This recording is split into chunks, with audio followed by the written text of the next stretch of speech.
President Biden, as expected, has blocked the sale of U.S. steel to Nippon Steel using CFIUS, or Committee on Foreign Investment in the United States, authorities.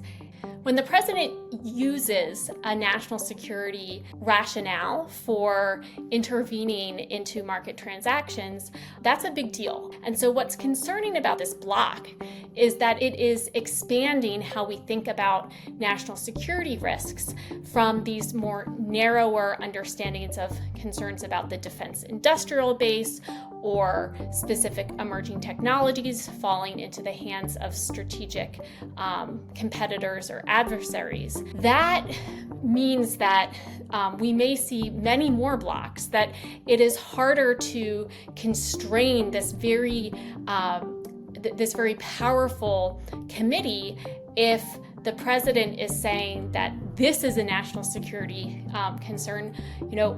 That suggests that a lot more transactions than we previously thought of could be considered national security concerns. I think it's hard to imagine that this is going to really protect U.S. national security.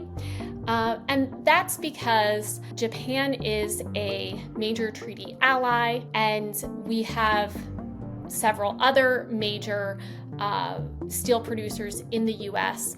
The reason why Nippon wanted to invest in U.S. steel in the first place is because of the tariffs that were first put in place by the Trump administration. If Nippon had been able to acquire U.S. steel, it was prepared to put billions of dollars of additional investment in expanding U.S. Steel's capacity, and also was even willing to give the U.S. government over a long period of time veto power, so that if at a point in the future Nippon wanted to move some of its activities out of the U.S., that the U.S. government could actually veto that plan.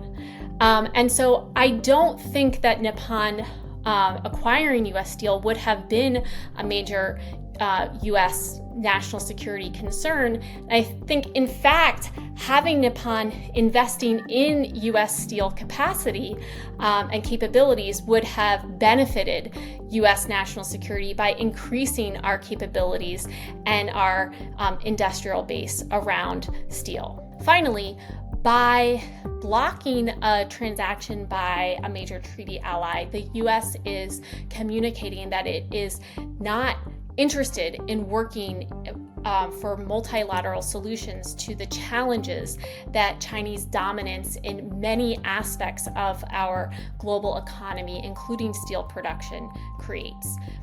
This is a problem because the challenge that China presents is not something that the U.S. can address fully on its own. Chinese companies make up 60% of global steel production, and U.S. companies make up less than 6%. We need our partners and allies to work together in order to take back some of that market share from Chinese companies and instead rebalance it to partners, allies, and the U.S., places where we can feel confident in the security of that supply for years to come.